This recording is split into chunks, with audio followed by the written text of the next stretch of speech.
কবর দেওয়ার পরে 40 কদম যখন আত্মীয়রা চলে যায়, দুজন ফেরেশতা আসবে, বসাবে।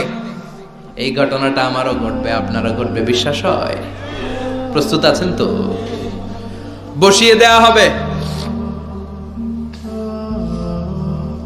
মুমিন বান্দাকে প্রথম প্রশ্ন করবে, আমার রব্বুক, তোর রবের নাম কি?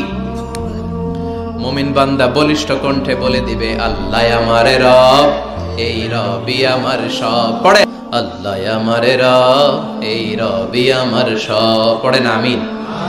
আমরা যেন আল্লাহ বলিষ্ঠ কণ্ঠে বলতে পারি, আল্লাহ আমার রব, তুমি কবুল করো। পড়েন আমিন।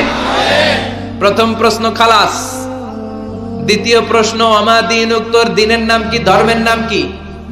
চিৎকার দিয়ে আমরা বলবো, আমাদের ধর্মের নাম।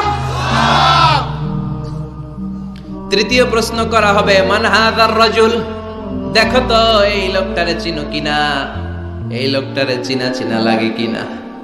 আমরা বলবো, চিনি মানি, এই লোকের জন্য আমরা দুনিয়াতে সব